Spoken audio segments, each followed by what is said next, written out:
on, everybody? Welcome to another edition of the Fans View podcast. I am here with, and you know I love her so much. We've been trying to get her for months. It's Kristal Marshall. Kristal, first things first, how are you? I'm doing very well. You know, coming out of Thanksgiving, I'm so grateful to be here with so many wonderful fans that have followed me through the years, like yourself and everybody else here. I'm just really happy to be a part of the wrestling community still, and just excited. Well, we're glad to have you. I know you don't make a lot of convention appearances. What's the reasoning behind that? Just the travel? So it's a little bit of everything, you know. So my kids come first, and I have really taken a step back from wrestling to kind of make sure that I'm around for them so I can get them to and from practice and school and all the activities. You know, their dad has a hectic wrestling schedule, right. So I try to support his career, and I try to be the primary parent, so I'm home and doing all those day-to-day things for them. But they are getting older. My son is driving, and my daughter is a younger teen now, so I will definitely be making a lot more appearances now. Awesome. I love to hear that myself. Yes. I'm sure everybody out there does. Now, you didn't take the traditional route into wrestling. Obviously, you were a Diva Search lady. When did you develop, if ever, did you develop that passion for wrestling, you know, that it takes to be on the road the way you guys were? You know, I really fell in love with wrestling once I got involved in the business. I was a fan growing up. My mother and my father are from Barbados, and my grandmother, she used to be a diehard wrestling fan. So that was my first introduction to wrestling, was going to her house on the weekends, and she'd have us watch WWF. So that's when I kind of fell in love with wrestling. But honestly, once I got involved in the business and just started learning the craft and interacting with fans, it was amazing. We have the best fans out of any industry that I've ever been involved with. So that's what I would say would be. I love that. It's such a great answer. Obviously, you were a gamer. You had some fun storylines in the WWE. The WWE alone, you know, the boogeyman comes to mind, who's roaming around here somewhere. Yes. Is there something that kind of stands out to you? Because I'm sure everybody asks you, what's your favorite match? What's your favorite storyline? Do you have a favorite storyline that is maybe your go-to in that situation? You know, I loved working with The Miz. So Mike and I actually were at Deep South Wrestling together. And a little backstory, he lived downstairs from my apartment, and I lived upstairs. So we were fast friends, and just working that storyline angle with him was fun because it was like working with one of your buddies, and he was really easy to work with.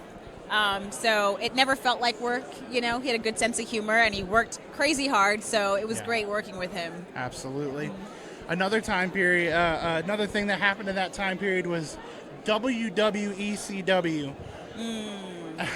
Yes. Do you have any memories of the abomination that was ECW strip poker?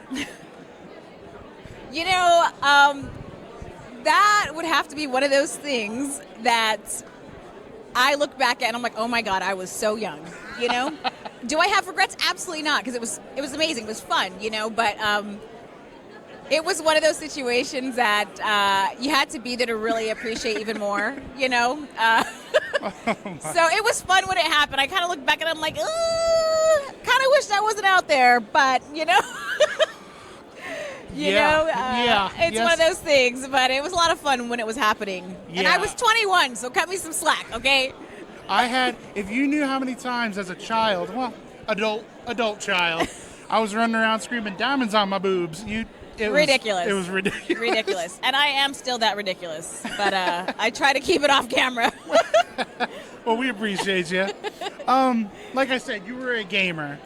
When did you know on the backside of that, when did you know it was time, you wanted to get off the road, you kind of wanted to get out of the business? You know, unfortunately, it was not my decision to make. A lot of water under the bridge, but it wasn't my choice. I still want to be a part of the business. Hey, you know they have this fun thing coming up in Indianapolis in a couple months. What it's called that? The Royal Rumble.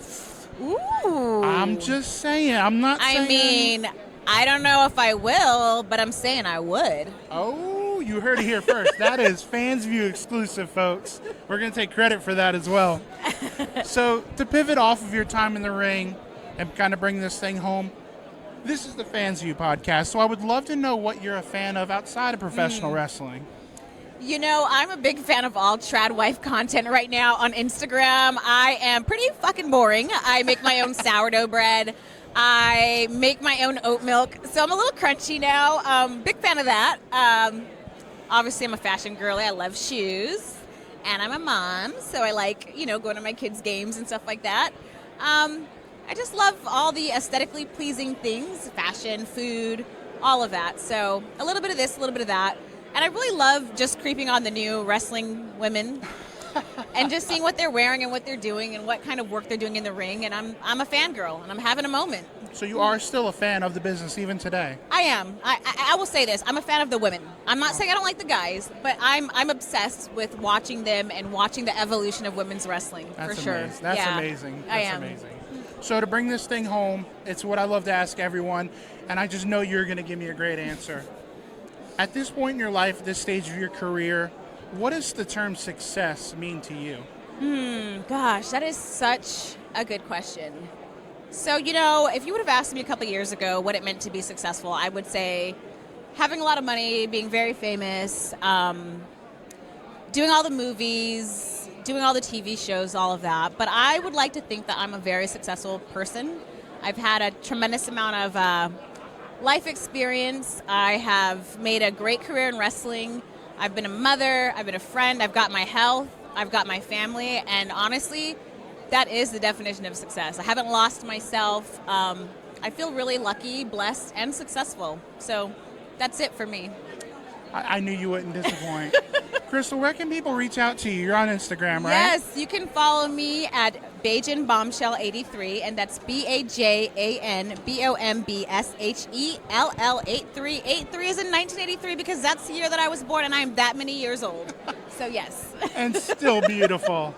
Aging like a fine wine, people, am I right? The comments are going to get flooded. I know they are. Well, Kristal, thank you so much. I'm a huge fan of yours. I know the people out there love to hear from you. Thank you so much. I know you've been trying to connect with me over Instagram. I am terrible about responding to anybody on Instagram. Terrible. And it's not because I don't love you. It's because I have adult ADHD. So. And 800 fans, I'm sure, in your DMs at all times as well. Thank you for taking the time. Looks like you're forming a line over there, so we're going to let you go. I've got to go. Thank you, Kristal. You're welcome. And thank you, everybody. Bye. Make sure to check back in on Kristal and on the Fans View podcast. And call your mom. If you haven't liked or subscribed, you're going to be joking me.